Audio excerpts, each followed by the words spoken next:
You're on, go ahead. Boom. All right, you're good. Good evening. We call this city council meeting to order for February the 20th. Mayor for today is Riley Knight, and we call on Ward 7 for invocation. Mr. Wilcox. Thank you.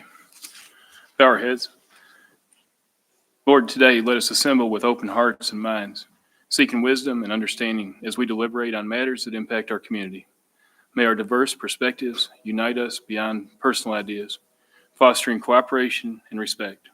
In this constitutional spirit, we invoke guidance for the betterment of our city. Amen. If everyone would please stand, Riley's going to lead us in the pledge.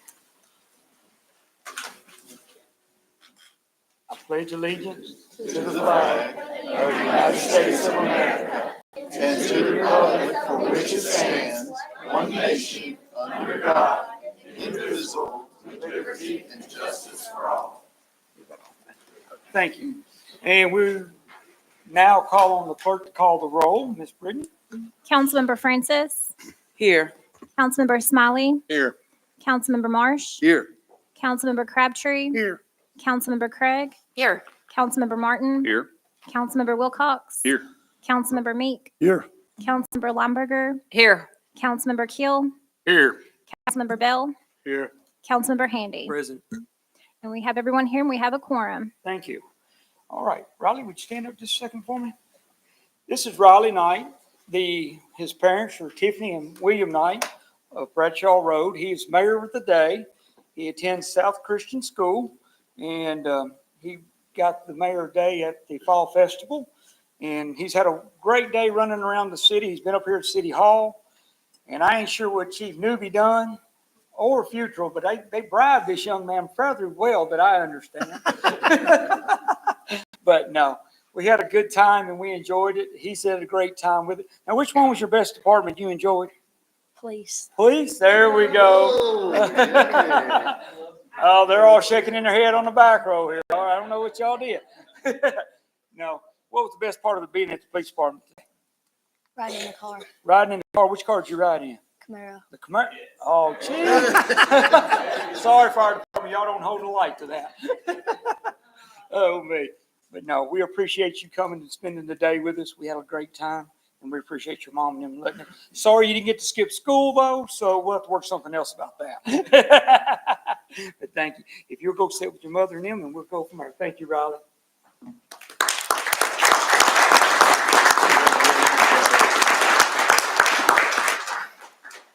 Thank you, Miss Tiffany, and we appreciate you letting him come and spend the day with us. And, oh, we enjoyed him very much so. All righty. Now, I guess we got to get on to business unless I can get Don to run me down to the last item there. All righty.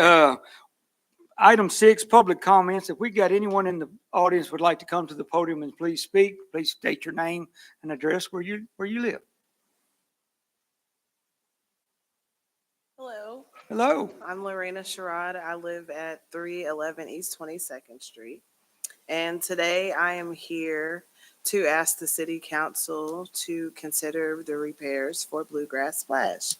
And the reason being is because our kids literally have nothing to do during the summer. Recently in 2022, when Bluegrass Splash was closed down, when I say my kids were so devastated, they were like, "Mom, we're hot." We literally bought up all the water guns and we were trying to find water play. Also, I noticed a lot more of the older kids. They're in the streets. They're trying to find something to do because they don't have that place to go cool down. So I think that the repairs for Bluegrass Splash are very important to not only our community, but, for our families, just to be able to bond together or have birthday parties, or during the summer, the kids don't get to see each other that often. And so I'm just here on behalf of my part of the community to say, hey, we need Bluegrass Splash. So will you guys please fix it? All right. Thank you. Thank you, ma'am. Appreciate you coming this evening. Anyone else like to speak at the podium? Oh.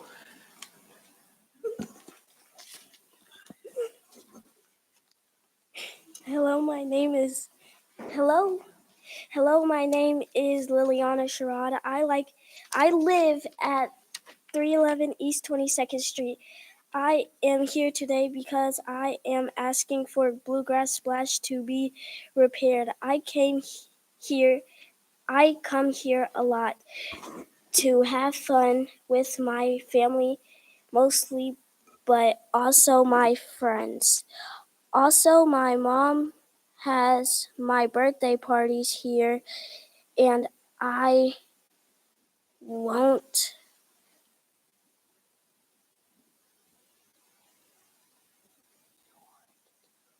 You want to have it here again this summer to Bluegrass Splash. It's fun for kids and families to go to. Sometimes I get to meet up with my friends here to play on really hot days, especially if Bluegrass Splash doesn't get repaired. Me and my family wouldn't have a fun place to go, and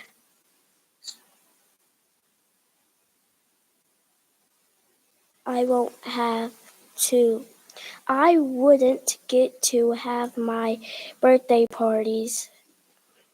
Bluegrass Splash is the only cool place we have to go in Hopkinsville. Will you pretty please fix it? Thank you for listening.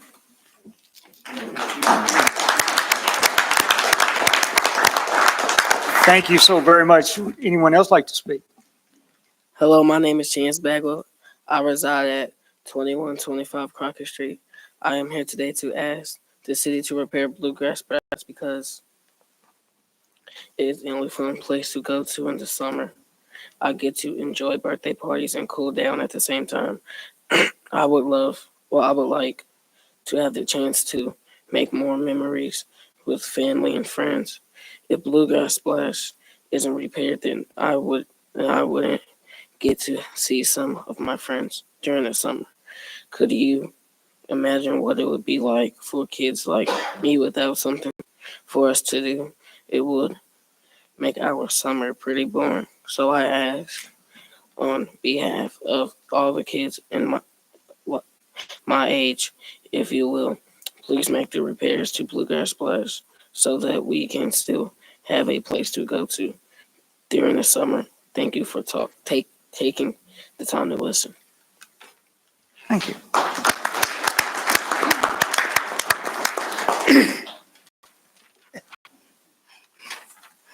Hello, my name is Raphael Sherrod. I reside at 311 East 22nd Street. I'm here today to ask the City Council to pay for the repairs of Bluegrass Splash. My family and I visit often, and we look forward to coming here during the summer. My brother and sister both have their birthday parties here, and we have so many exciting memories here with my family. I was really bummed in 2022 when Bluegrass Splash was closed for the summer because me and my friends didn't have a place to go, swim, or have fun. When it is repaired, we won't be bored or in the streets trying to find something to get into. And with kids my age, sometimes it's not good. It is important for us to have the water park running to me because I value time with my family and friends. Thank you, City Council, for allowing me to speak in front of you today.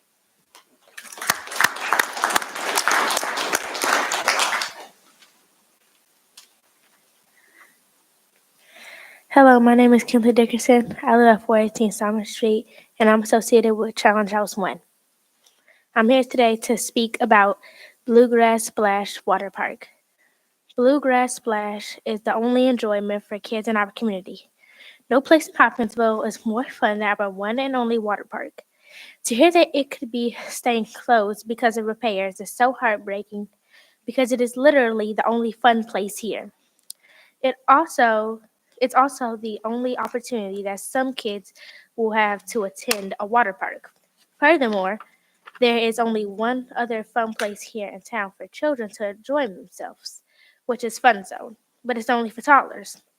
So instead of keeping the water park closed, please consider repairing the facility to make it safer for us all.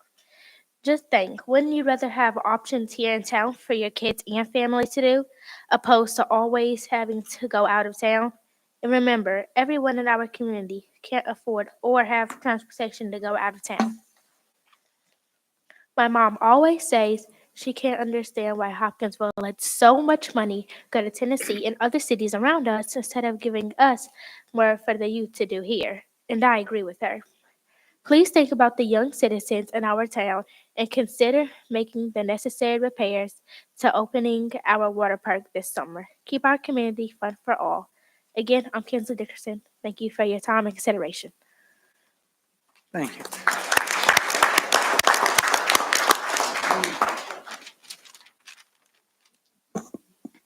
My name is Shakorian Brody. I reside at 111 North Denver Street. Today, I'm here to ask City Council to consider repairing Bluegrass Splash. When COVID happened, the way we socialized changed immensely.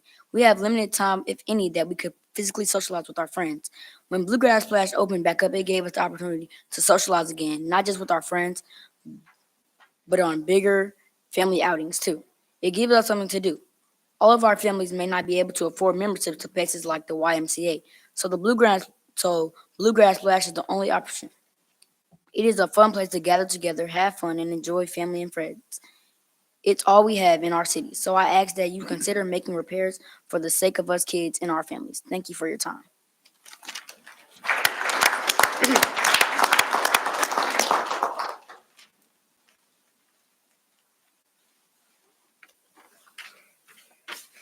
Hello, my name is Briley Pettis. I live at 1001 Central Avenue. Thank you to Hopkinsville City Council for having me today so that I can share how I feel about our water park, Bluegrass Splash. I believe you should move forward with repairing our water park. Every summer I use water park and the YMCA.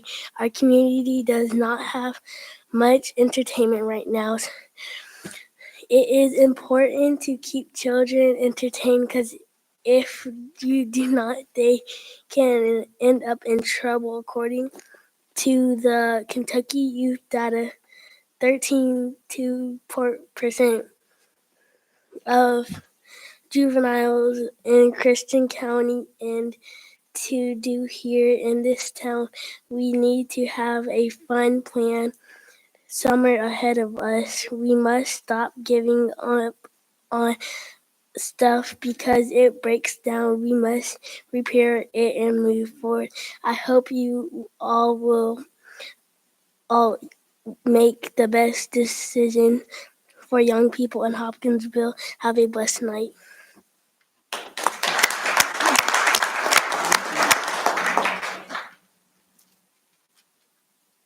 All right.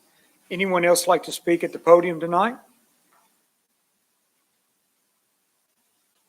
Thank you all for coming. Thank you, young people, for coming and speaking your mind. We appreciate that. We're glad to hear from you on all y'all's telling us what you think of the water park and what we need to do. We appreciate that dearly. Thank you. Moving on to item 7, mayor's comments. I'd like to give a great shout out to the Alhambra Theater. We had a great show over there on Friday night. We had everything going on there. We had a lot of fun with that. And we also want you to not to forget the Alhambra here in March. We have a lot going on with the schools and their plays. And we also have a lot of other plays going on right now with the Alhambra. And I hope everyone will attend. Also on March the 1st at 1:30 here on Bell Hooks Way, 8th Street, right outside the front door here. We're going to change the name of that street to Bell Hooks Way.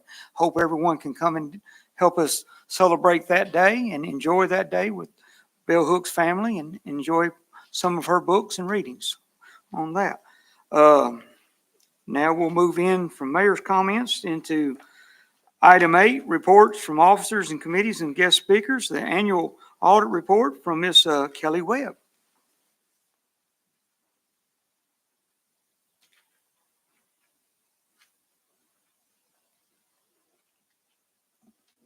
Hello.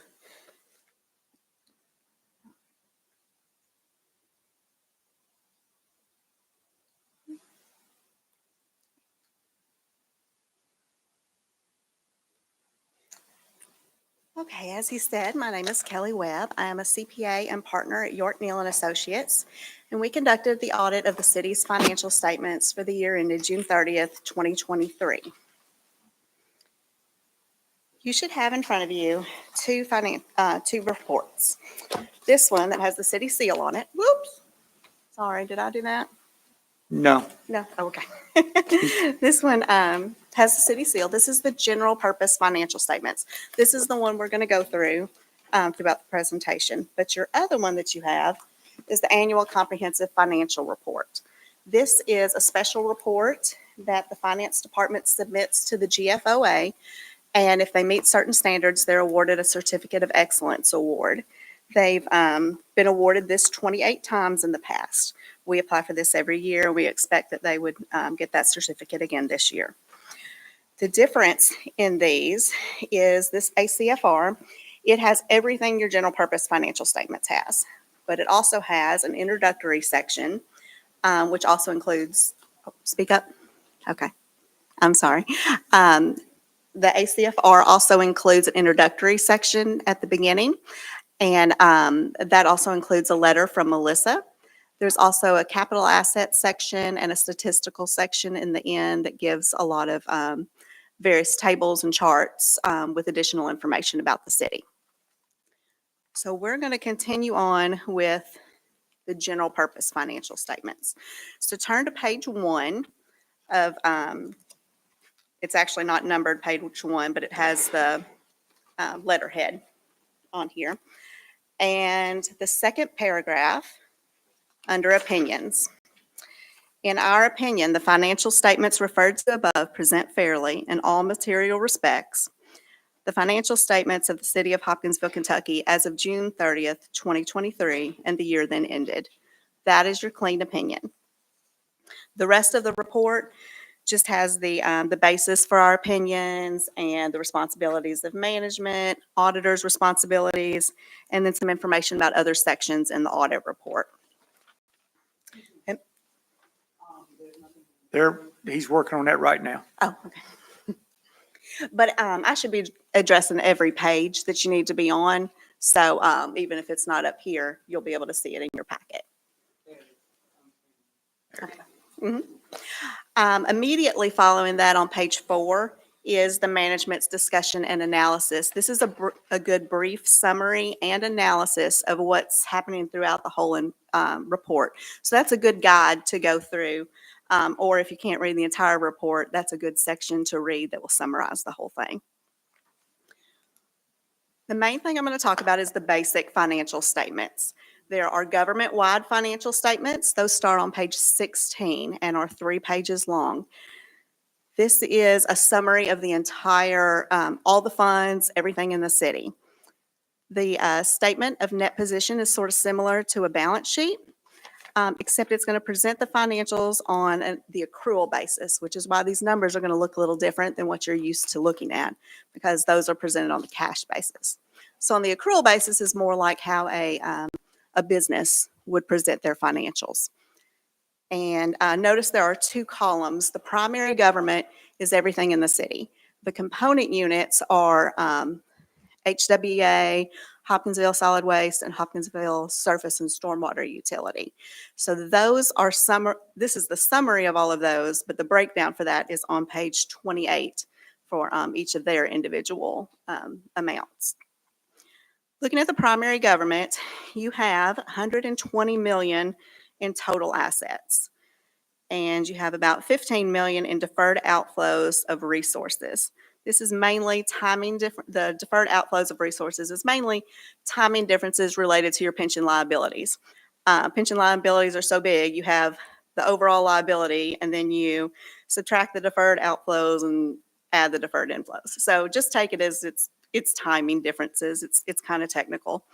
The related deferred inflows are on your next page, the second page of the statement of net position, and they are about $7 million. Your total liabilities, this includes all of your debt and everything, that is $146 million. This leaves you with a net position which is sort of like equity if you were thinking on it from a business perspective. This leaves you with a net position of a deficit of almost 18 million. So deficit, not ideal. Why is it negative? Well, the short answer is it's because of your pension liabilities and your net OPEB liabilities. Those are going to be due one day, but they're really big, and it's not going to be due right away, but it is going to be due one day. The net pension liability is $59 million. The net OPEB liability is $16 million. So I know y'all are aware of that, that of those big numbers, but that's why you're in this deficit from this accrual basis reports. Your other reports are not going to show that. So the deficit's not ideal, but it's not unusual, especially for any government that has pension. The next page, page 18, is the statement of activities. It's sort of like a profit and loss statement, only it's structured completely different than any P&L that you would normally see. Mainly, it starts off with expenses. That first column are all the expenses of the city broken up by function. And then you have the next three columns are program revenues. Those are program revenues that are specifically related to those functions. To get to a net expense of all of that. However, at the bottom is when you start really adding in revenues. Those are your general revenues. That's your property taxes, your payroll taxes, and your insurance premium taxes, all the taxes and licenses. And when you take all of that into consideration, the change in net position, which is the third line from the bottom, that's almost $1 million. So even with this big, large government-wide view that we're looking at, you're still in the positive. And that is important to realize. And you reduce the deficit from the year before as well. So just keep chunking away at it. All right. Now we're going to get to some financial statements that actually look more familiar. This is the balance sheet for the governmental funds, which is the majority of your funds. We have to present these on major funds, anything that qualifies as major for the year. General fund is always major. Your ARPA fund was major this time, as well as the grants. All of the other special revenue funds, capital funds, and such, those are also going to be summarized in the non-major governmental funds. The breakdown for all of that, if you want to see it, is at page 133, starts at page 133 and goes for several more pages. So you can see how all of that is broken down. So this is the modified accrual basis, or the financial statements you normally see are on the cash basis. This is cash basis, but it adds some current assets and some current liabilities as well, but it's going to look a lot more similar to what you're used to. So the total governmental funds, they total assets of about 32 million, and your total current liabilities are about 2.5 million. So assets minus liabilities is your fund balance, or kind of like your equity. You have no problem meeting your current liabilities. Your total fund balances are about 29 million, and that's a really healthy fund balance. And skip over 2 pages to page 21. This is the statement of revenues, expenditures, and changes in fund balance. This is similar to a profit and loss statement that looks a lot more similar to what you would be used to. Again, notice it has the same headings as the balance sheet did for what's major or not. Total revenues are approximately 51 million. Total expenditures are approximately 58 million. But you also have other financing sources that add about $10 million of new bonds that were issued during the year. So you have to consider that as well, not just revenues minus expenditures, because the expenditures or the disbursements that were related to those bonds are already up in that expenditures section. So the net change in fund balance, that's sort of like your net profit, is $2.6 million. And so you increased your fund balance $2.6 million this year to get to the 29 million.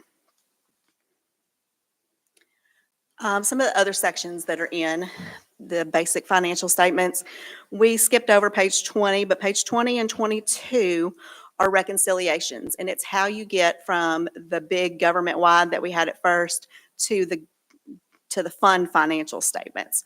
And if you just flip at that and look at some of the reconciliation differences, right away it's going to pop out at you. The differences are related to debt and it's related to capital assets. So one presents those, one does not, and that's why there's such a big difference.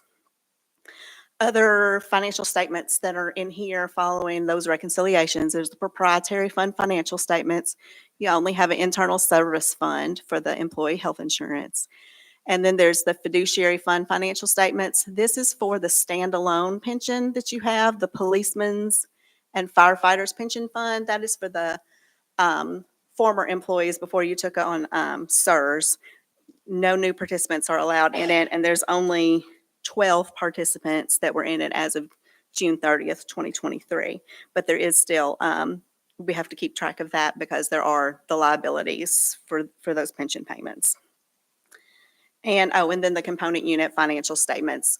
I mentioned those before, but those start at page 133, I think I said. Nope, that was the non-major. Those start immediately after, and that's the breakdown for how they're summarized on the government-wide financial statements. After the basic financial statements is the notes to the financial statements. There is 100 and something pages worth of notes. So there's everything you could possibly want to know about all these numbers. Some of the notes that users are more interested in is note 1, the significant accounting policies. All of these notes are going to be for the city and for its component units. Note 4 is all the capital assets. Notes 6 and 7, those are related to the pensions and the other post-employment benefits, or OPEB, the health insurance that's related to SERS retirement. And note 9 is long-term obligations, and that includes all the debt of the city. It includes component unit debt that's in the city's name, and it also includes other long-term liabilities like the pension and the OPEB liabilities. And after all of that, there is a few more sections. The required supplementary information, RSI, it starts on page 119. Those are pension schedules, OPEB schedules, budgetary comparison schedules for the general fund, combining fund financial statements, how we get to those non-major, that summary, that starts on page 133. And finally, the single audit, it begins on page 140. That is the schedule of expenditures of federal awards. It's a 2-page schedule. If you look at the second page, it's going to have shows the total federal expenditures for the year was $1.4 million, and $161,000 of that was received by the city, but it was for HWA, so it was passed on to them. Your major program is designated with a star, and that is your ARPA funds, was your major program related to the COVID funds. And then there's a few more other reports on the end. Page 143 is a report all governments we have to give a report on. It concerns internal controls over financial reporting and on compliance, but there were no instances or no deficiencies or anything noted, so we don't need to talk about that. And the single audit report begins on page 145, and that's your report on compliance on the major program and on any internal control over compliance. There were no deficiencies noted in that as well. We do have an opinion in that report, but the opinion is that the city complied in all material respects with the types of compliance requirements referred to in the report that could have a material and direct effect on its major federal program. So, clean audit opinion again on your single audit.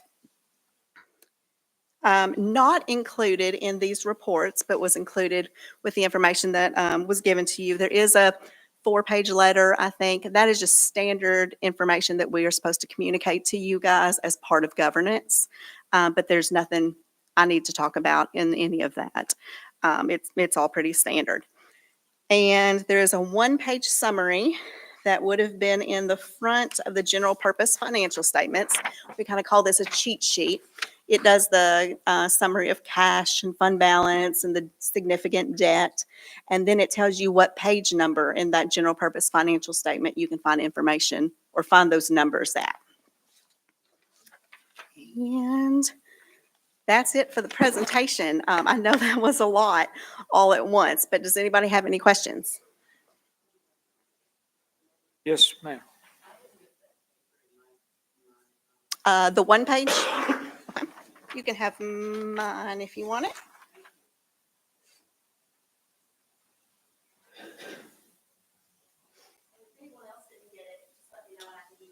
Yeah.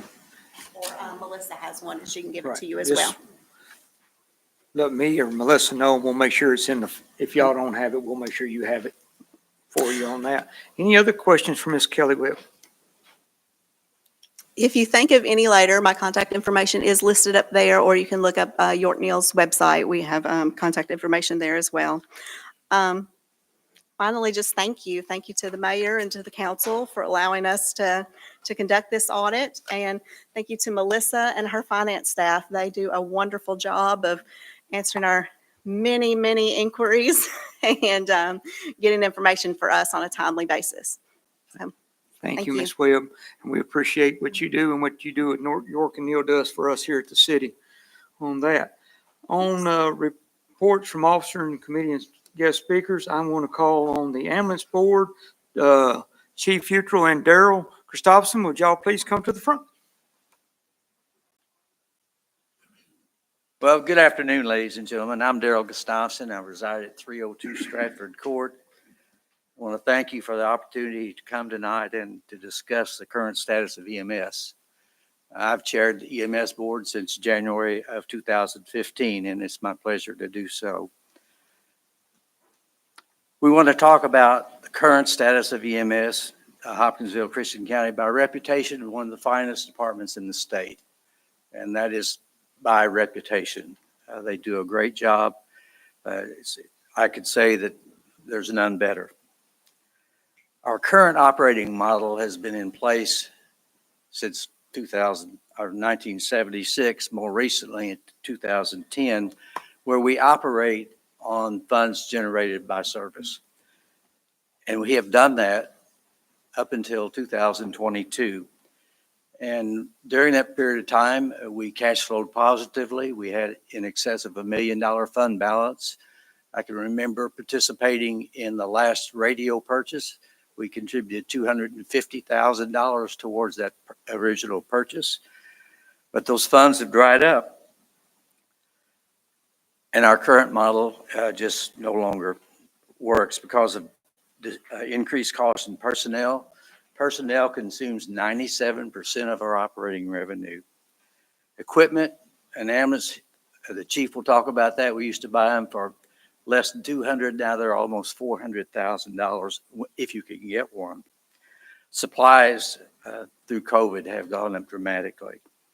And we can no longer work our model of operating only on fees generated by the service. Presently, I'll say the income has been flat for the last 5 years at $3.2 million. And our expenses have increased over $1 million during that period. Our operating loss for this current year is going to be $642,000. And we will have exhausted our general fund reserve and be in the negative $431,000.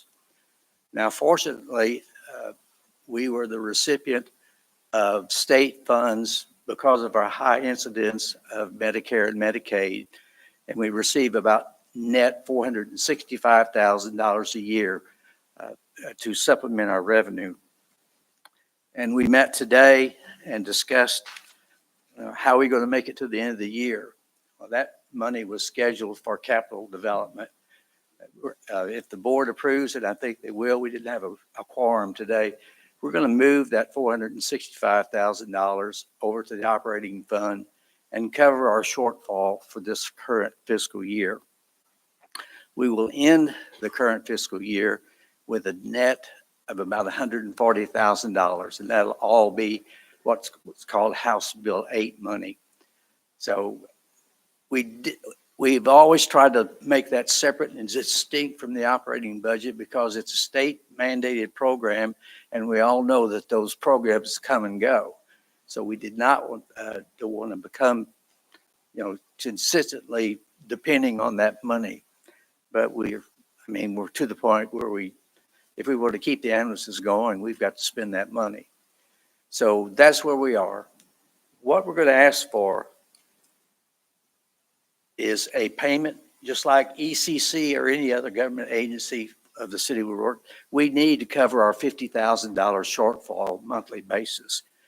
And I'm hoping that that amount would be split between the city and county.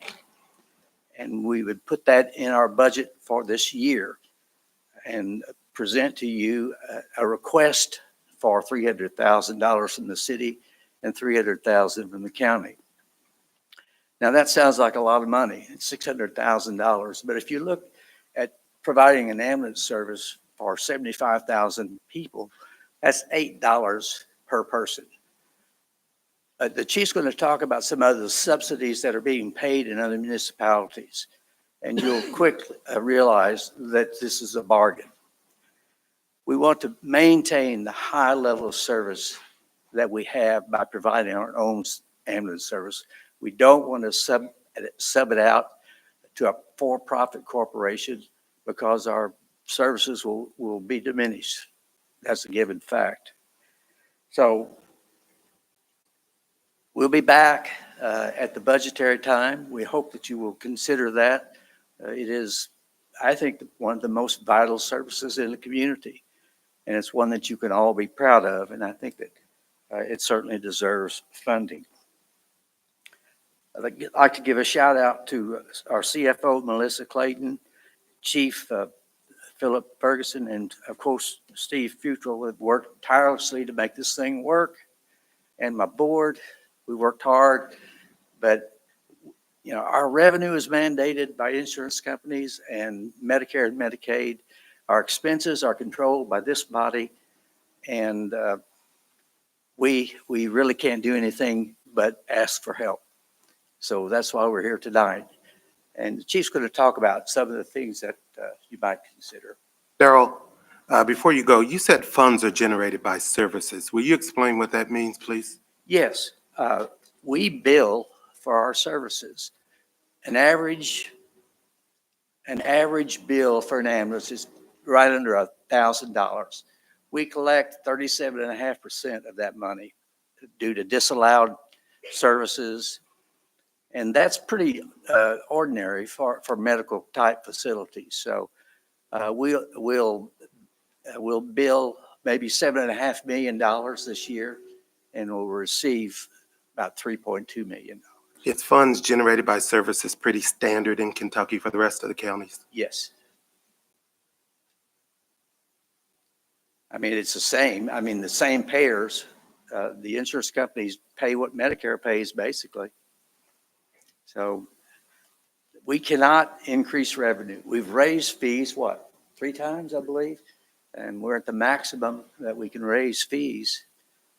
And but I think, you correct me if I'm wrong, I believe we're the only service in the state of Kentucky that operates fee service only. And that's important to point out. It is. That Christian County is the singular county in the Commonwealth.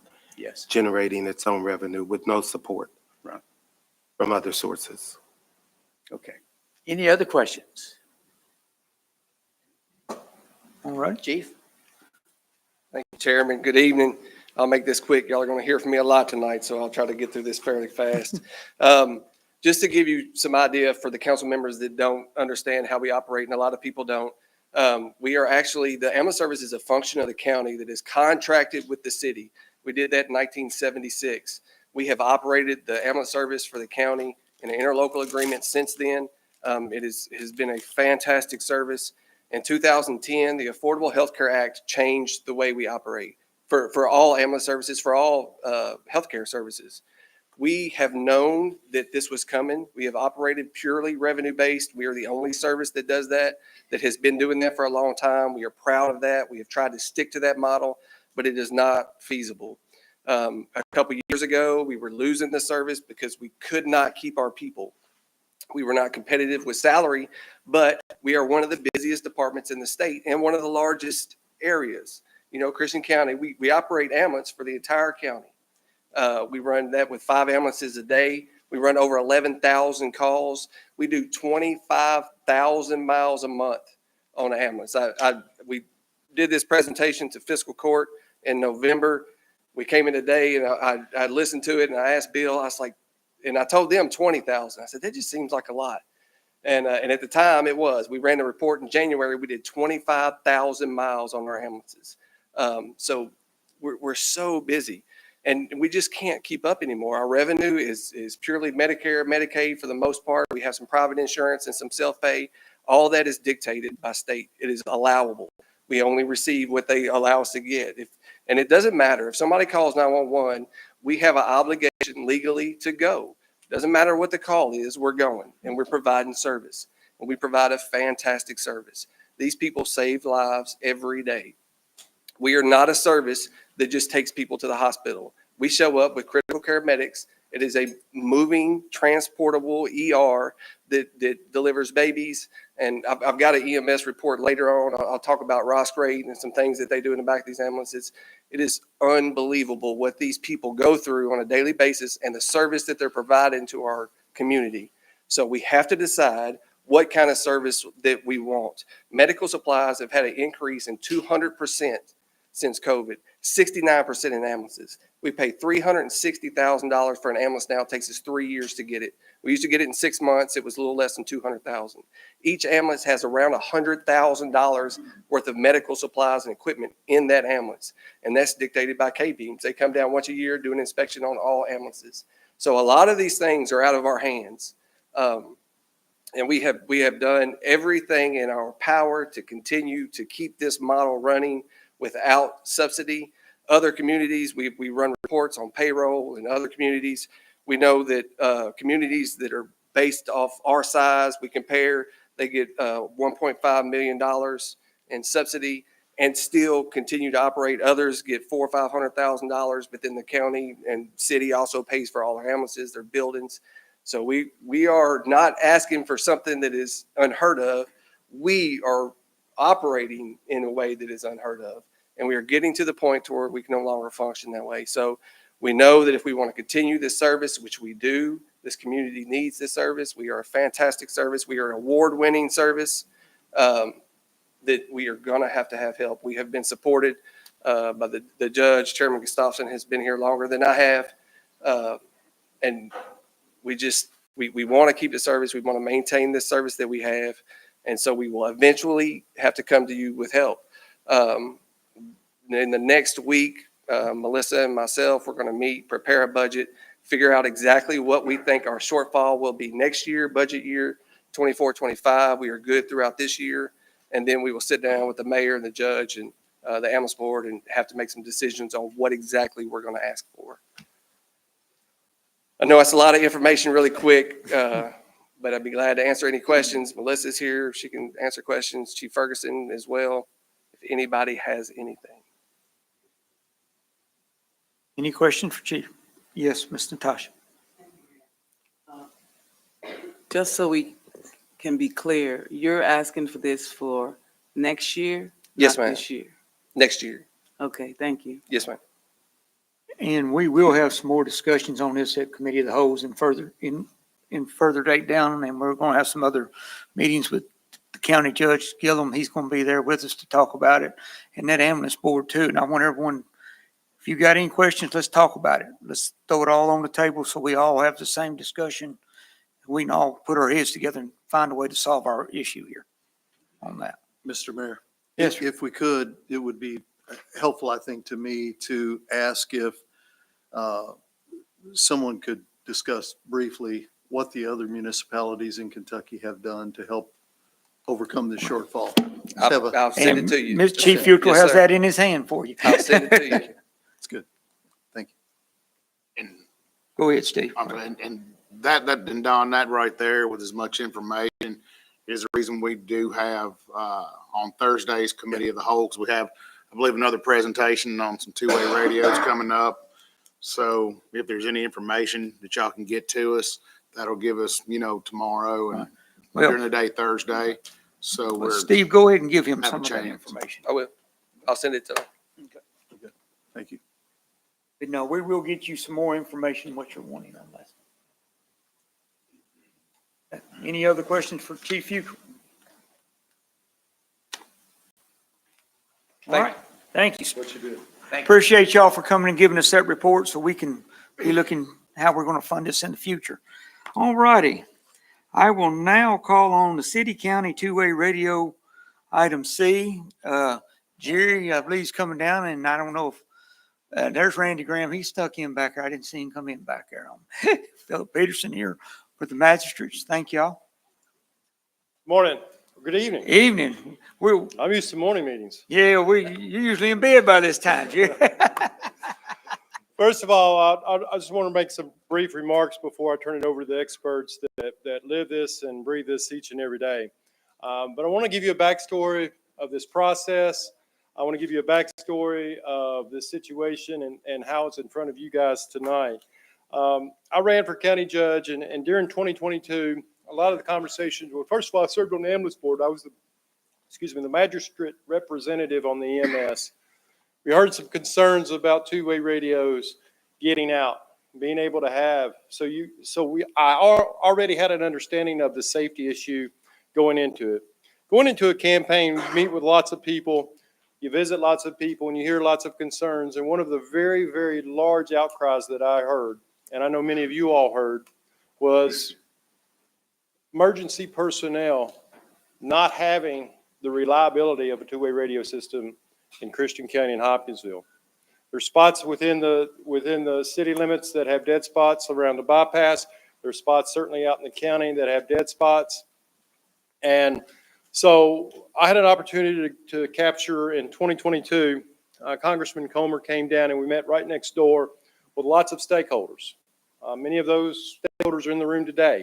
And we sat around the room and we talked about our conversation and we talked about our problem. And one of the easy solutions was go into a system that, quite frankly, none of us can afford. That opportunity does have government subsidy attached to it, but that comes with about a $35 million price tag. And they would fund that up to 80%. Still, that leaves around $6 million that we're responsible for. So I was very fortunate, very honored to be elected and serve. And one of the very first things that I did was I created a task force with both city, county, emergency managers, volunteer fire departments, everybody that carries a two-way radio. We try to get a great representation of everybody that carries a two-way radio to come in, and I charged them with finding a solution. And at the end of the conversation, the system that we have now, when it was implemented, they watered it down to try to make it affordable. And that watered down was creating 4 towers when the original proposal called for 8 towers. So, as you might expect, if you halfway do something, you're only going to get halfway results. And we've suffered the consequences. Thank the Lord we have not had a serious incident.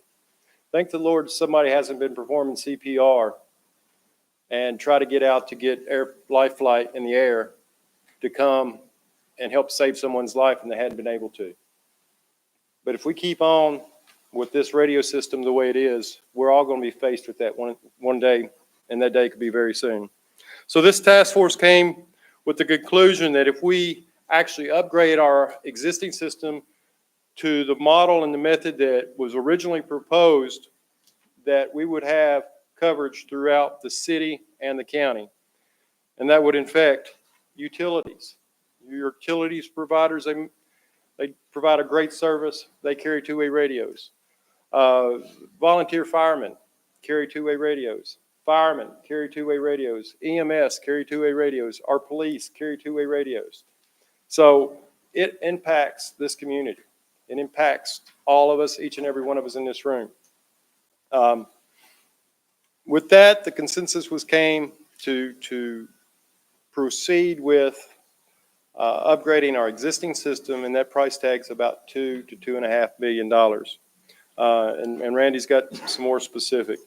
So what we propose, and we sat down with the city administration back last fall and proposed the idea of trying to share that expense with the county. And that's what we're here to ask you all tonight is to commit to help save lives, to continue to save lives, to not let anything happen as a result of our failing two-way radio system in this community be a result. So That's my part.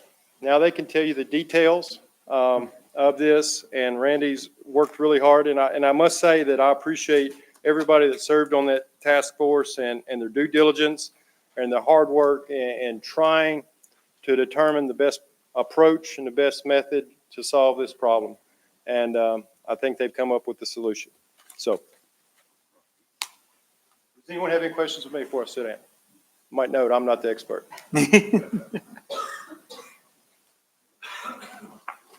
All right, thank you, Judge. I'm Randy Graham. I'm the Emergency Management Director here in the county. And we've been talking about radios for a long time. As the judge said, when we put the system in originally in 2008, started building the system in 2008, it went in right after the ice storm. Actually, we had it installed during the ice storm, but didn't have any radios out. So we had a few test radios out, worked great in the ice storm, so we were impressed with that. But our coverage has always been an issue because, as the judge said, it was originally designed to have 8 tower sites. And due to funding at the time, we reduced that to 4. We felt that would, with the length of our county, may give us the coverage that we could use or could live with.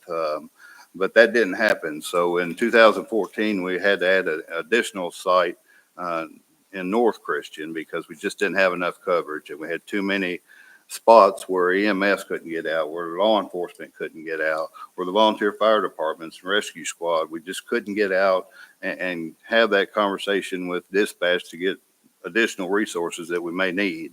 So with all that being said, what we're looking to do with this project is add the additional 4 towers from the original proposal back in 2007, 2008. We're going to put those, one of them will be on Pembroke Road at the barbecue shack on the water tank there. Most of our tower sites are not your traditional tower sites. They're all on water tanks.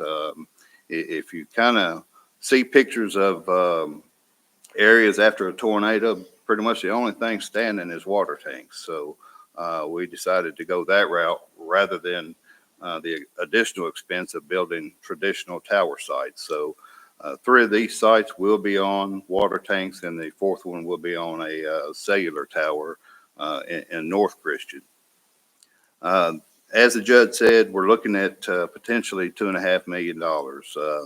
Right now, the cost that I've got on it is 2.371, and that's leaving us a 5% contingency cost of $128,000. This will upgrade the operating system for the radio system. We're at Gen 1. We're going to Gen 2, which will give us some capabilities as far as the system operations. The end user won't notice it as much as we will in management of the radio system.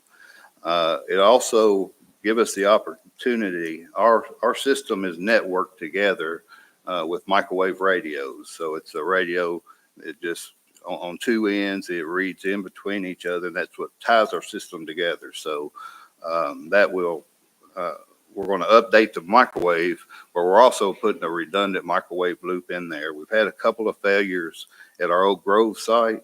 And what that does is it takes that site out of the network. The radio site still works fine, other than it won't connect to the rest of the network. So potentially we could have an officer on the interstate or a fire truck on the interstate, and they're not able to talk to Hopkinsville, to our dispatch center.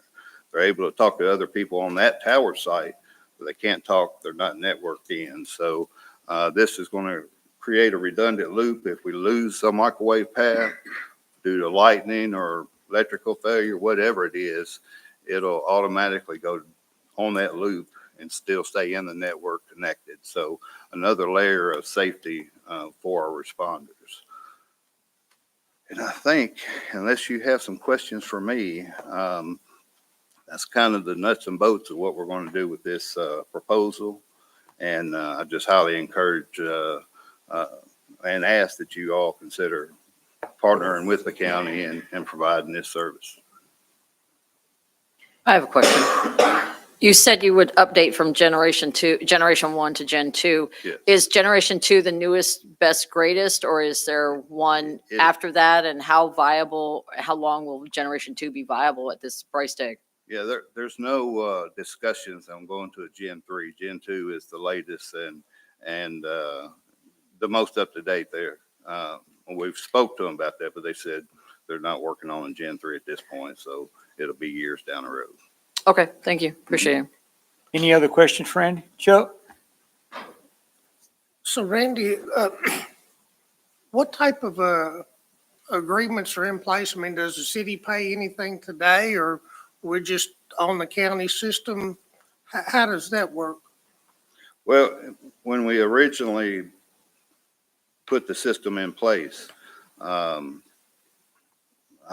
was a volunteer deputy at that point, so I wasn't involved in all the financial, but I do know that the ambulance board did put $250,000 into the total project, and it was 1.3 million at that time to put the system in and buy all the radios. Beyond that, really, our E911 board takes care of maintenance issues, so it's just through the E911 board at this point for maintenance. Travis, you had your hand up. So the radio system we have, we purchased it in 2008. Was it a city county joint venture at the time, or? E911, we did, as I said, the ambulance board did provide, but beyond that, it was strictly county. Who's the largest user? I would say the last time we looked at it, it was, hell, I can't read that. I don't have my glasses. I apologize. I might have.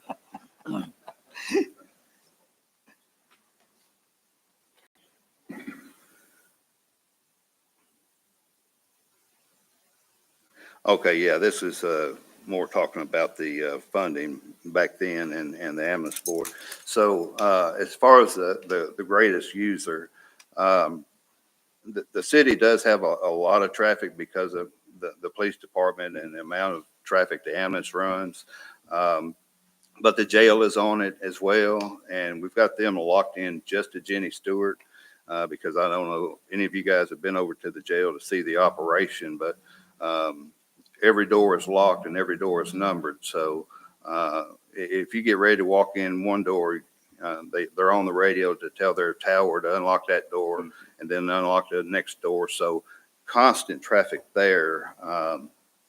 But again, it's a county agency, but inside the city limits. So it's really hard to say. I could do a report on that, but if we're meeting Thursday, committee of the whole, I'll have more information there. I just didn't think to bring that. Thank you, Randy. Yes. Ms. Natasha? Thank you. I was going to ask, since you're asking the city and the county to merge, is there, as far as helping pay for this, is there any other resources that we can tap into that can help pay for it that you know of? Not federal resources because it's not a P25 system. What the judge was talking about, that system that comes with that hefty price tag, that's P25, and you can tie federal dollars to that, but not to this system. It has to be, it's federally mandated for any federal dollars to go to P25. Okay, so there's no other resource we could tap into, it, just us. Correct. Thank you. All right. I can just address, I think, Yes, Councilor Philip. Travis is on how it was originally built. The county passed E911 tax on cell phones and hardwire, and it's regulated by the state by the CRMS funds. At that time, when that was implemented, we were able to use that money for infrastructure. And up until 3 years ago, that was changed, that we could not use that funds for any infrastructure, that those funds could only be used for our PSAP or inside the four walls of our 911 dispatch center. Right. So to answer your question, where did it get started? That's where it got started. But because of the way that they have changed where we can spend those funds, They've stopped letting us spend it on outside of that ECC infrastructure. And so with that, you know, the towers like the four we're adding, we can't use those funds for it anymore. So it has to come out of somewhere else. The P25, like he discussed when we had that meeting with all the stakeholders in there, it's kind of why we talked that around, because there were some agencies that wanted the P25 for certain, you know, reasons, and us trying to see if we could do it financially. With this upgrade that we're going to do now, the equipment that we're going to be, the equipment is getting the upgrade, we'll be able to transfer over to the P25 if we get to the point we want to make that change. So the equipment that we're buying is a pathway to the P25. And like he said, we're putting one of those towers will go at the barbecue shack on the water tower, which, you know, that's 3 miles crow flies to our new industrial parks and all that, which should give us much better reception in those facilities and in there. Right now, if they're in those facilities, they're either talking to a tower in Oak Grove or they're talking to a tower in Hopkinsville. So this new tower placed right there is going to give a big boost to radio communications in the new industrial park where the Ascend and stuff's going. Travis, you had a question? So we're not only adding the towers, we're doing a equipment upgrade as well. Not this from the adding the towers is part of it. Yeah. But it as a whole is upgrading the whole system. So everything that's out there now, all the radios that are out there now, all the microwaves that are on there now, all that's getting upgraded. So it's not just adding towers, it's upgrading the whole system. Yeah. Correct. Okay. Yep. Mayor, I have a quick question. Yes. do you have a timeline on when you're estimating? Yes, we do. 9 months from contract. So as soon as, and Jerry might be able to help a little bit on window bonding and all that. Well, and of course, we amended our budget last year to include this part of this expense this year. I've been in contact with KCO. We've gotten price quotes back. We quoted it back in October, and then I requoted it again about a week and a half ago and shared that with Ms. Clayton. And surprisingly enough, we're about 100 basis points cheaper than we were back in October, which is a good thing for us and blowed my mind in this environment. But I think sooner the better, 8 months, 9 months. You know, I think that number is going to be pretty real because the company is invested in us and quoting the system. So I think it would be a great partnership. And like I said, it's going to, you know, I think everybody in this room wants to see us advance and must move forward as a community. And as we grow with our industrial parks, as we grow, as you all grow with your annexation, this is going to give more and more protection for the people that deserve it the most. Councilman Keel, you had a question? Yeah, and this is actually probably going to be more for Randy. Good. I wasn't going to ask you nothing, Jay. You say so much, we don't have to ask. So, and Magistrate Peterson may jump in, Chief Futrell and Chief Newby, because I think all y'all have some experience that you might be able to answer this. Far as system failures and calls going out, I mean, how close have we come, city, county, whatever, to actually having an issue where maybe we did get lucky or say dodge a bullet? Because I mean, the money is the money, and there's one thing you can't replace, and that's life.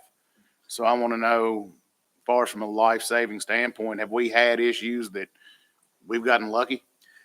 Yes, we did have a deputy that was out on the bypass, on the south side of the bypass, that we do have a problem with.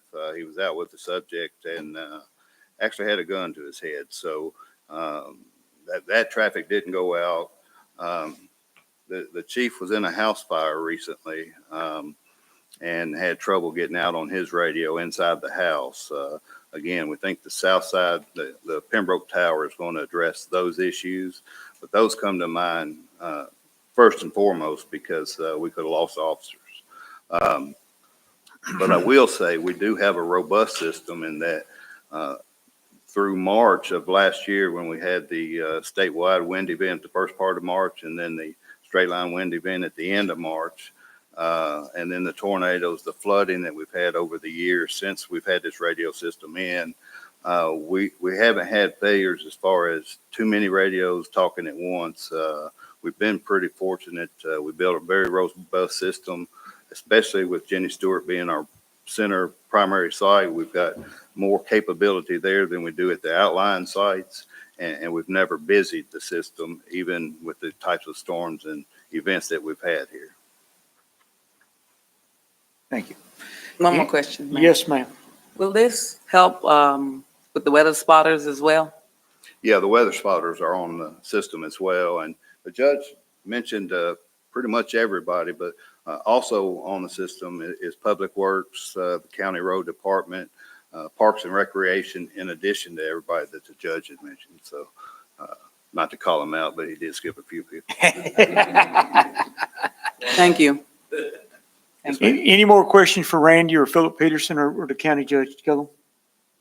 We'll be discussing this Yes, again we will on be Thursday discussing this night. on Thursday, and then we have some more And will all discussions. these gentlemen be here Thursday night? And we will be having conversations to make sure they'll be around Thursday to talk to us. Okay, yeah. Okay. My main concern was, if you don't mind me asking, we obviously want our public servants to have all the communication equipment that they need, Exactly. especially if it's called to my house.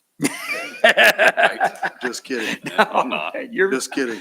I'm just saying, all Travis is of us not. I don't want blame- everyone to be safe, and we want those calls to go out, no matter where they are. My question is, this is a countywide system, Yes. right? And so I'm very unsophisticated about this, Mr. Graham, I'm sorry, but I'm assuming we're talking about dead spots? Yeah, for primarily dead spots, yes, sir. Yeah, Okay, we're so- not increasing capacity. Everything that we put in is the same that we've got in on our outlying sites.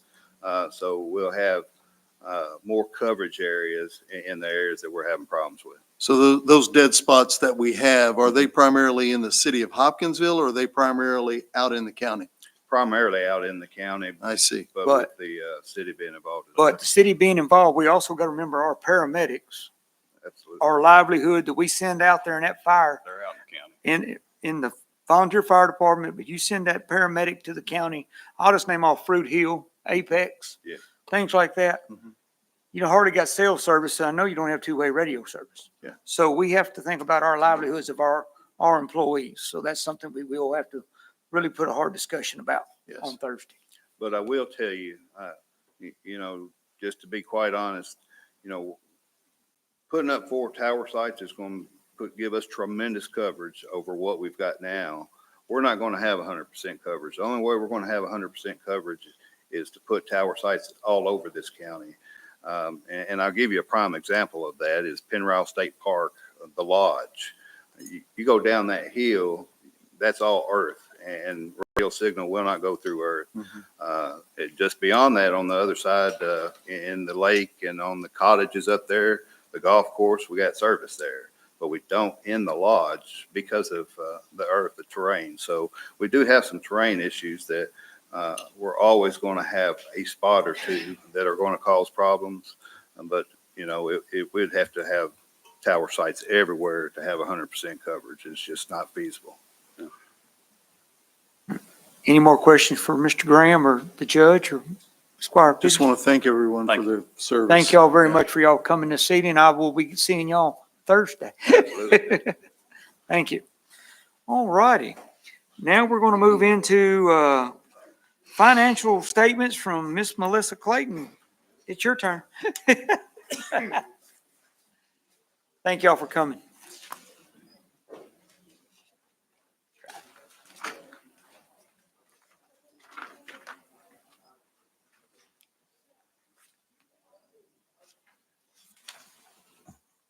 Good evening. Evening. Evening. All right, time for the January financial statement.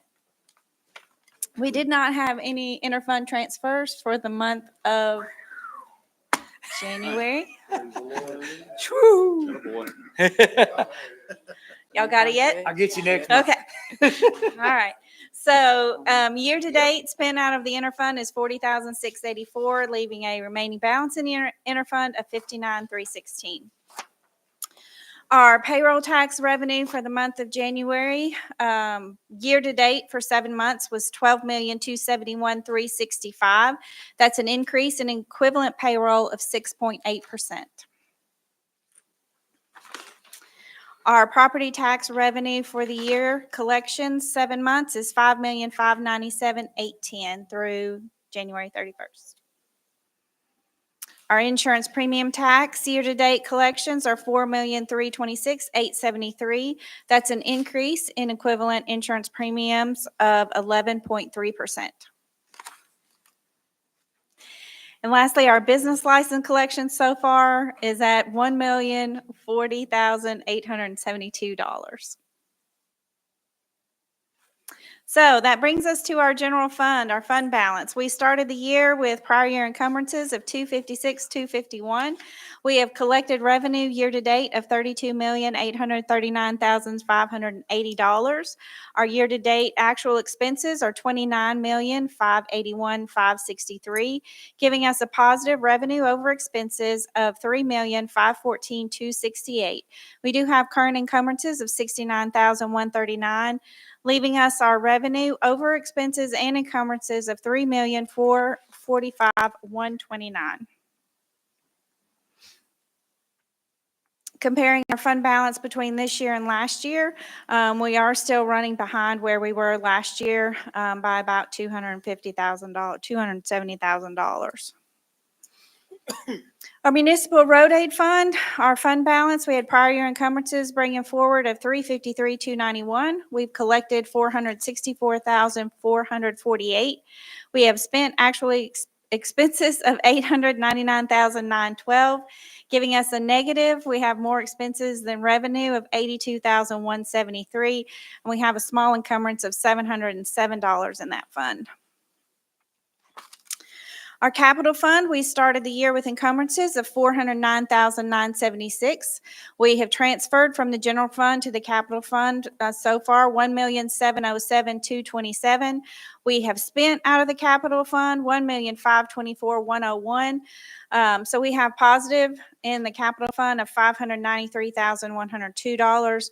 We do have current encumbrances of $133,984. So positive revenue over expenses in the capital fund of $459,118.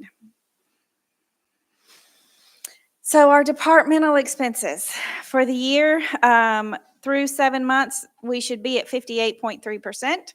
So the administrative department's at 55%, the tax department's at 46%, information technology's at 67.5%, and legislative is at 56.1%. Our public safety section, the police department is at 55.6, ECC is at 65.7, the fire department's at 59.7, EMS is at 70.4, and fire prevention is at 6.25. They just started last month, so. Public Works Administration's at 53.1, City Maintenance is at 54.5, Fort Campbell Contracts is at 36.5, Service Centers at 50.8, Parks and Recs at 59%, the Sportsplex is at 51.3, and the Aquatic Center is at 86%. Giving us our total for general fund is at 59.3%, so just slightly above budget on expenses. Our municipal road aid is at 86.8%, and our capital fund is at 36.3% for the year. Our general fund cash balance next month, I'll change that unaudited to audited because our balance actually matched the audit. So our cash balance at June 30th was at $15,158,964. We've collected year-to-date receipts of $32,839,580, less our year-to-date expenses of $29,581,563, giving us our current cash balance January 31st of $18,416,981, less our current encumbrances gives our available cash for January of $18,347,842. We take that amount forward to this slide, our available cash, and we subtract off our 3 reserve accounts, gives us our unassigned cash balance of $16,261,71, and that is 39.1% of our adjusted operating budget. So when we compare that with where we were last year, we are a little bit ahead at 39.1% of our unassigned cash. And one more quick update while I have your attention is I wanted to let you guys know, Stacy gave a grant update last council meeting, but the day after we received notice that the city did receive another grant, one of the 4 that she applied for since she's been here, the cybersecurity grant, the city was awarded $266,250. It's a reimbursable grant. We're going to use that grant to replace our network switches. So that's $266,000 that the city has now saved. So, do y'all have any questions for me tonight? Yes, Yes. ma'am. Brought in as a total as our, about what we brought in on our budget, how much that's all coming out again. Like how much revenue we've brought in? Yeah, the total of what, our budget, we're over our budget, what? Revenue is running a little bit over budget right now. I do. Let me get back to that slide.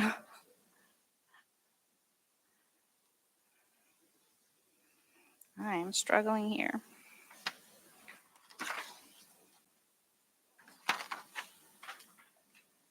Total revenue is $32,839,580. You're welcome. Any more questions for Ms. Clayton? Thank you, Ms. Melissa. Thank you. Thank you. And now we get to move into the police department report. Come Chief Newby to the front. I did not come up with an elaborate slideshow. I'm sorry. This will be short and sweet.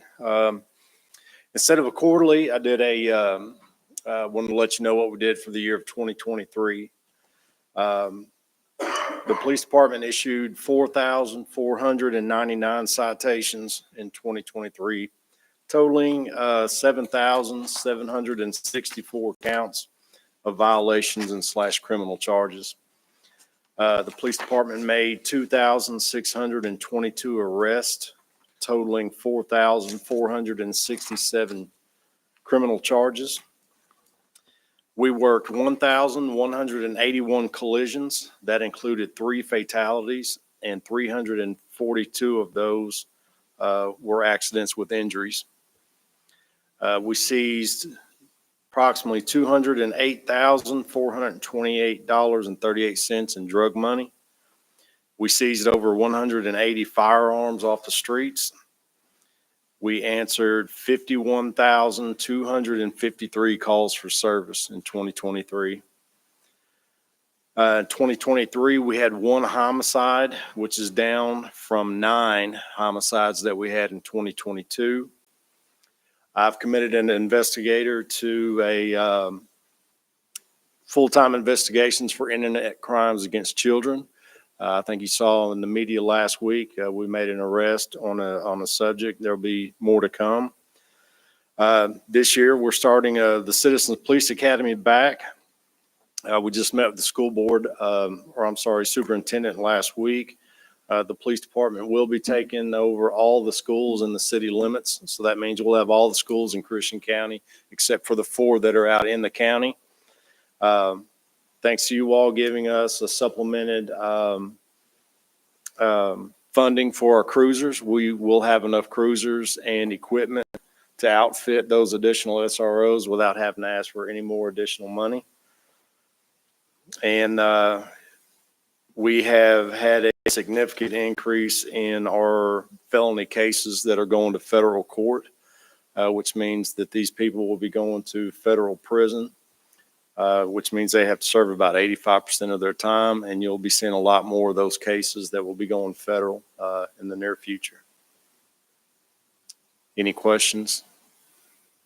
Those are stats that I brought that many of you have asked to see. So again, if there's any stats or numbers that you would like to see, just please let me know and I'll get them for you.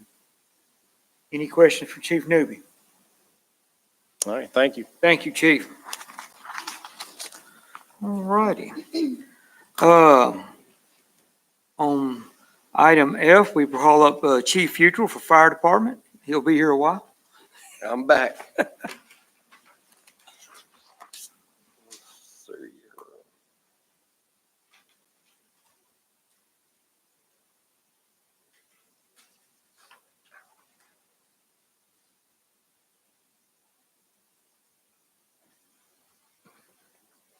So we did a year-end report as well for 2023 for our fire and EMS. This is just an overview of our department. We ended up responding to a little over 15,000 calls, 15,425 in 2023. Definitely our highest to date. We have a total of 106 personnel. We are a Class 2, 2X ISO rated city. The 2X comes from our Fort Campbell Boulevard and Pembroke Road annexations. We have 74 dual trained fire and EMS employees, 30 full-time EMS employees, and 2 clerical staff. We provide fire suppression, EMS, technical rescue, hazmat, and community education.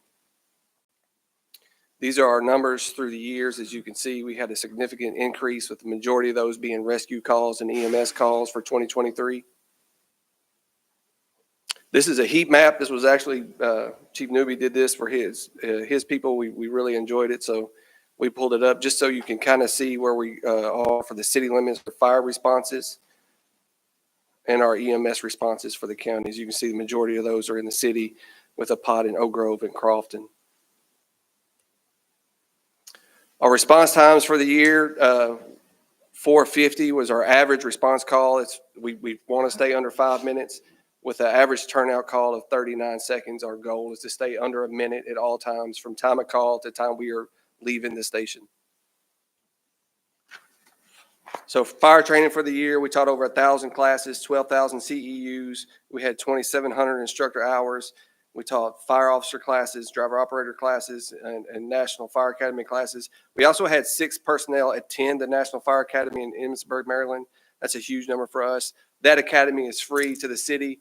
They reimburse for travel. They pay for your food. It's a fantastic experience to be able to go up there and attend those classes. EMS training, we provided 106 provided certificates. That's either paramedic, critical care paramedic, EMT, advanced EMT, first aid, stuff like that. We conducted school programs. We had a free public CPR and first aid class. We taught 20 EMT graduates. We have 32 students for paramedic that are currently in class. We taught them a law enforcement medical training for HPD. We feel like that's important. A lot of times HPD is out on the road. They get there sooner, and they always provide help. As you know, Chief Newby himself rescued somebody this year. Our EMS received several achievements. Our Mission Lifeline Gold recipient, K-Bean's Pediatric Excellent recipient. We receive that every year. We were able to put out 5 AEDs in city parks. That was at no cost. That was donated to us by Dr. Patel. And then our ROS grade. Our ROS grade is something that we track. That's our return of spontaneous circulation. That's when we get a call when somebody's not breathing, their heart's not beating. That's getting them back before they get to the hospital. We went from 41 to 53. We saw a need. The average national rate is 25%, by the way. So when I say we provide a fantastic service, we provide that service. Chief Ferguson saw this. We tracked these in analytics and actually wanted to increase this. We bought something that's called a Lucas device. I've got a video on that provides perfect chest compressions for us on these patients, and it showed an increase to 53%, which was huge for us.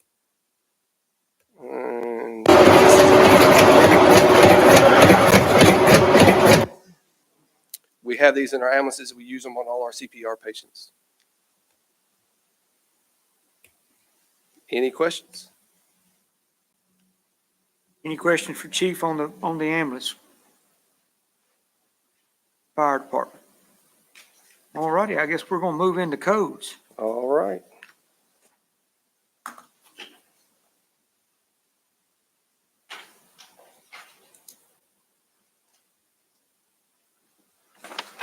So as you know, in January, we took over code enforcement for the city. We have been extremely busy. One of the things that Troy and the mayor told us from the time we started talking about this is we do not realize how busy you were going to be, and I don't think that we did. We were extremely busy. So we don't have a quarterly report for you, but we have, they wanted us to come just kind of show you what we've been doing so far. This is for 6 weeks since we have started the inception. These are our two separate departments within the fire prevention department, our code enforcement and our fire marshal duties. We are trying to get out into the public as much as we can to give them the information. For our fire inspections, we have done 35 life safety inspections, 7 car seat installations. We've been to 4 schools to give presentations to them. We had 6 fire prevention classes that were taught, and we did 1 unsafe structure demolition, which I will show you here in just a second.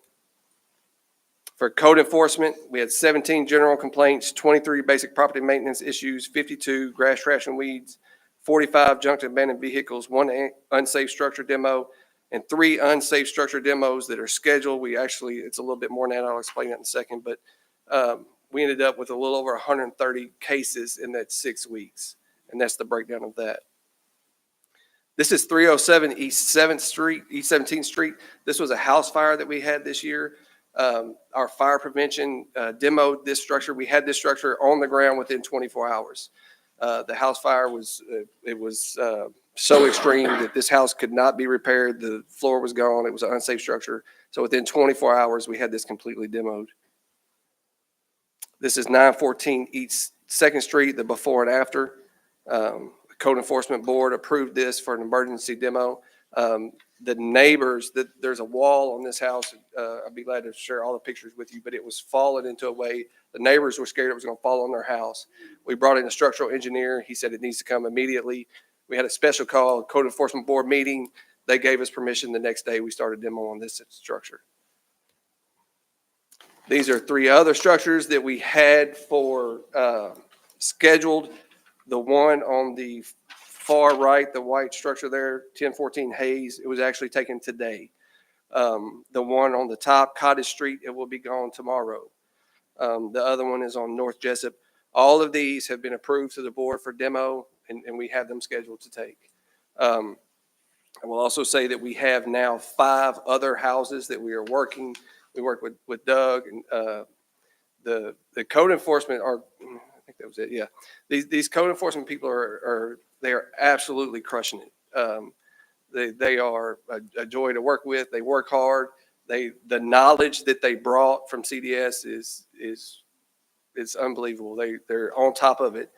Chief Civils works with them every day. He goes out with them. But we are making a difference. The calls that we have received have been thank you from the public. I have received several calls to my office from homeowners that are some from neighbors of these structures, from other issues just with basic property maintenance code issues that they've addressed. We're making a difference, and we will continue to grow. We have not hired employees yet, but we have made that, we've had that discussion that we know that we're going to have to soon. We're budgeted for 2 more, and we're working. So are there any questions? I will come back at the end of the quarter and give a quarterly report on this, and then give that from here on out. You know, I'd like to say thank you, Steve. You're crushing it. I give my hats off to your department. I don't know how you're dealing with Civils back there, but he's staying pretty busy every day. Yeah. Poor Peyton. Yeah. But, you know, Darnell, Mr. DeArmond, Lynn come from CDS. They were trained well. They've been working very hard. Absolutely. And pushing forward.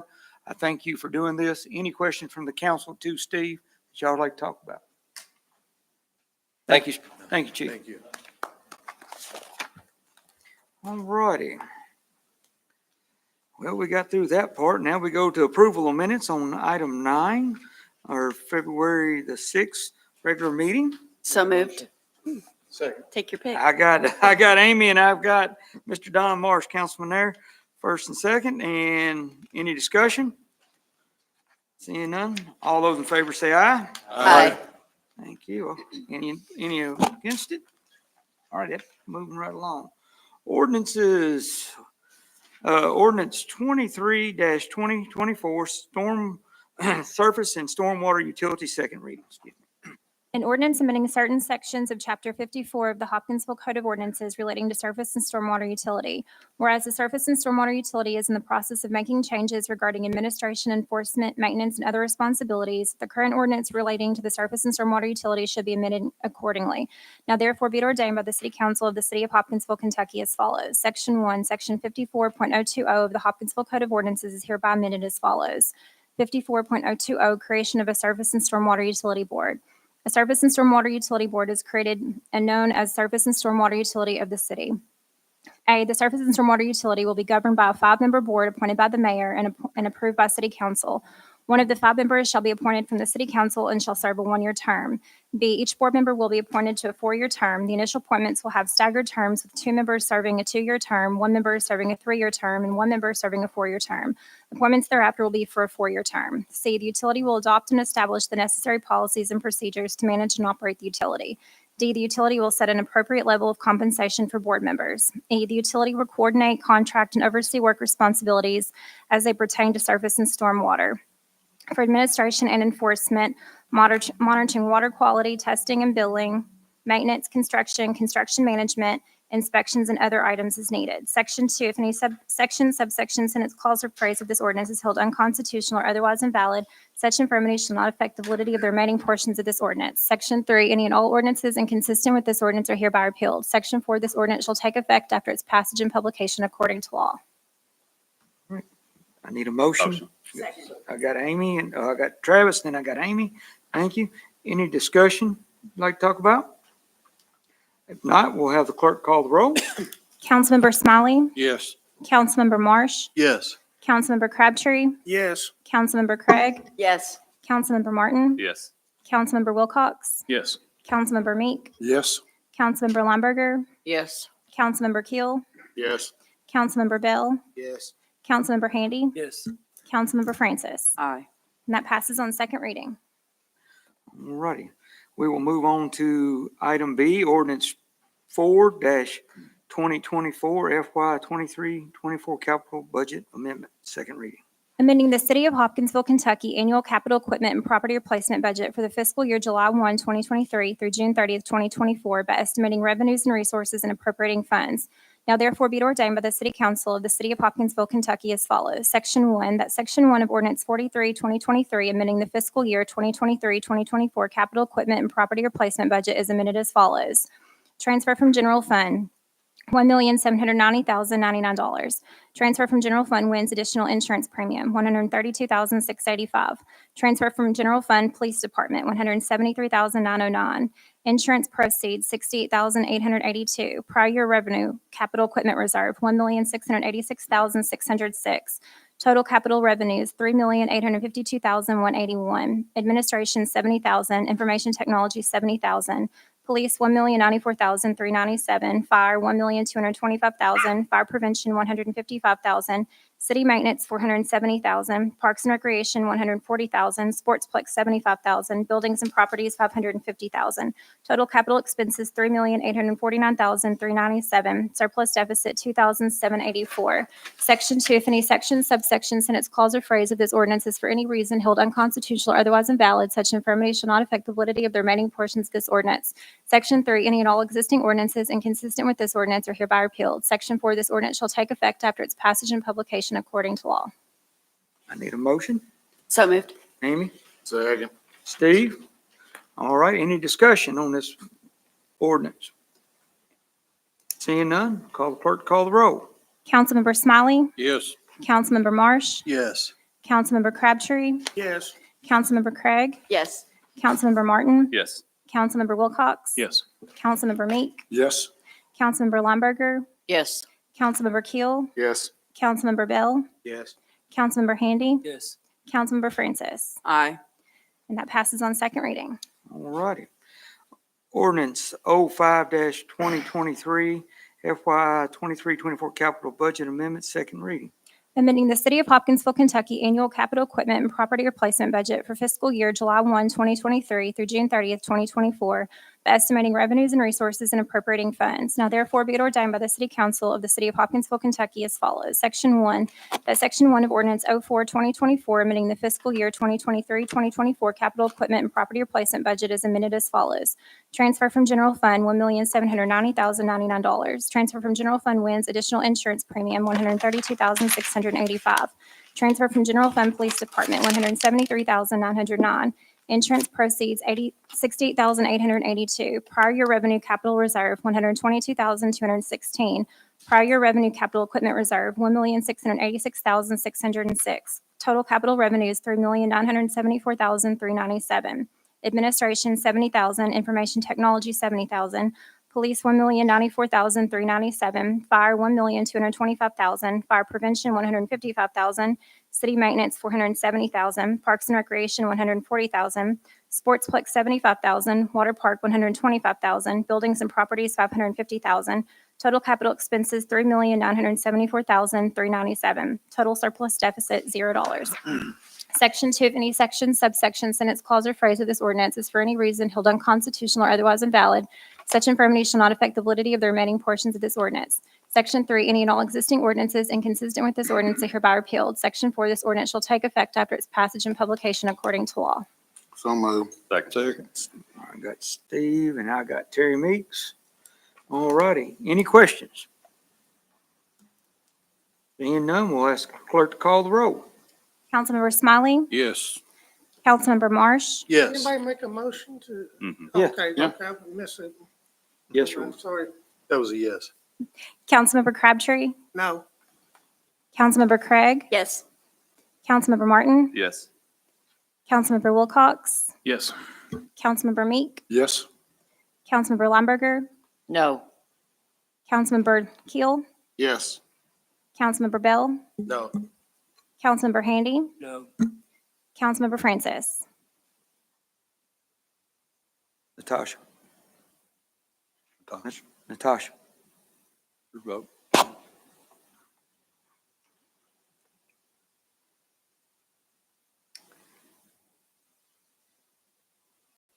I'm going to abstain from that one. Okay. So that does pass on second reading. Okay. All right. Thank you. That moving right along on that one. We'll move into ordinance 06-2024 Pyle Lane zoning. First reading. Amending the zoning maps of the City of Hopkinsville, Kentucky, zone properties on Pyle Lane. Whereas Community and Development Services initiated a zoning map amendment by Resolution 2023-09 to assign the original zoning designation of R3 1 and 2 Family Residential District to properties located on Pyle Lane. And whereas Community and Development Services made favorable recommendation at their January 29th, 2024 meeting for City Council to approve original zoning application R24-1-2. And whereas City Council concurs, said recommendation is in agreement with the Hopkinsville Christian County Comprehensive Plan and significant physical, social, and economic changes have occurred warranting the zoning of the properties. Now therefore be it ordained by the City Council of the City of Hopkinsville, Kentucky as follows. Section 1, pursuant to KRS 100.211, Hopkinsville Code of Ordinances and Community and Development Services Resolution 2023-09 and recommendation dated January 29th, 2024, the following properties as further described on Exhibit A attached here to and incorporated herein are hereby zoned R3 1 and 2 Family Residential District. 1198 Pyle Lane, 1216 Pyle Lane, 1224 Pyle Lane, 1228 Pyle Lane, 1234 Pyle Lane, and 1242 Pyle Lane. Section 2, if any section, subsection, sentence, clause, or phrase of this ordinance is held unconstitutional or otherwise invalid, such infirmity shall not affect the validity of the remaining portions of this ordinance. Section 3, all ordinances or parts of ordinances in conflict with this ordinance are hereby repealed. Section 4, this ordinance shall take effect after its passage and publication according to law. Need a motion? So moved. Amy and Steve. All righty. Any discussion on this ordinance? Seeing none, we will move on to have her call the roll. Ms. Brittany. Councilmember Smiley, Yes. Councilmember Marsh, Yes. Councilmember Crabtree, Yes. Councilmember Craig, Yes. Councilmember Martin, Yes. Councilmember Wilcox, Yes. Councilmember Meek, Yes. Councilmember Limburger, Yes. Councilmember Keel, Yes. Councilmember Bell, Yes. Councilmember Handy, Yes. Councilmember Francis. Yes. That passes on first reading. Okay. Ordinance 07-2024 closing portion of Ellen Street on first reading. Whereas an ordinance closing a portion of Ellen Street in the city of Hopkinsville, Kentucky. Whereas Community and Development Services made favorable recommendation at their January 29th, 2024 meeting for City Council to approve street closing application SC 24-1-1 pursuant to KRS 100.324 and 82.405 as requested by Derek Quarles. Now therefore be it ordained by the City Council of the City of Hopkinsville, Kentucky as follows. Section 1. Hopkinsville City Council hereby makes findings of fact pursuant to KRS 82.4052A that Carl E. Thomas, Eastman Brothers LLC, and St. John's Baptist Church are the only property owners abutting the portion of the street to be closed. And Hopkinsville City Council further makes findings of fact pursuant to KRS 82.4052B and C that Carl E. Thomas, Eastman Brothers LLC, and St. John's Baptist Church were given written notice of the proposed closing and further acting by and through its duly authorized agents have given written notarized consent to the street closing, copies of which are attached hereto and incorporated herein as by reference Exhibit A. Section 2, that a portion of the 30-foot wide street starting approximately 144 feet from the intersection of Ellen Street and Falls Lane and extending 92 feet to the adjoining property to the south, consisting of approximately 2,754 square feet, more particularly described as attached hereto and incorporated herein by reference as Exhibit B, is hereby closed as a public way subject to the following restrictions and/or conditions. 1, utility compliance. The applicant shall comply with all requirements of the various public and private utilities, including 100% financial responsibility for relocating any utility lines, equipment, including storm drains as requested. 2, easements. Proper easements are to be provided to the utility companies who have lines and services that are found within the street. In addition, the city shall reserve all necessary easements within the street right of way prior to the closure. Existing utilities shall be identified and appropriately marked prior to closure. 3, department head comments. The applicant will address all comments as submitted by department heads and incorporated into the Community and Development Services staff report. 4, street closure procedures. The applicant must follow the required procedures to properly close the street. 5, consolidation of the property within the adjoining property is required. Conveyance of the street closed portion independent of consolidation and the applicant's adjacent property is prohibited.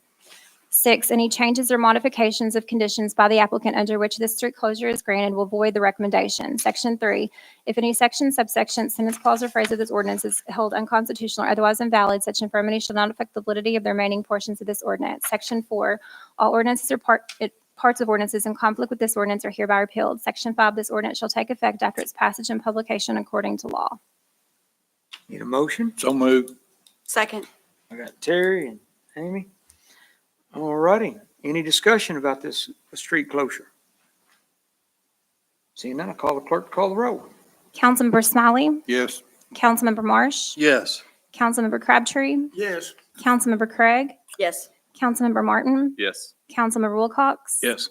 Councilmember Meek, Yes. Councilmember Lumberger, Yes. Councilmember Keel, Yes. Councilmember Bell, Yes. Councilmember Handy, Yes. Councilmember Francis. Aye. And that passes unanimously on first reading. All righty. Item 11, municipal orders. Municipal A is 03-2024 surplus property. Whereas the attached listed property was purchased for use by the Hopkinsville Police Department, and whereas said items are in need of repair exceeding current value and/or of no value to the city in delivering public services. Now therefore be it ordered, Hopkinsville City Council hereby declares the items on the attached list surplus property and authorizes the mayor to dispose of said items by methods available in KRS 82.083. So moved. Second. Bruce and Travis. Any discussion on this? All those in favor say aye. Aye. Any opposed? All righty, that passes. We'll move on into executive order on number 12. Executive Order 02-2024 Code of Ordinance Enforcement Board. Effective March 1st, 2024, James E. Bruce Jr. and John Schmidt shall be reappointed to the Code of Ordinance Enforcement Board. These terms shall expire February 28th, 2027. And we do need a motion in a second. Motion. Second. Amy and Travis and then Amy. All those in favor say aye. Aye. Any nays? Seeing none, we're moving along. Item 13, other. Do we have any other business we need to discuss with council tonight?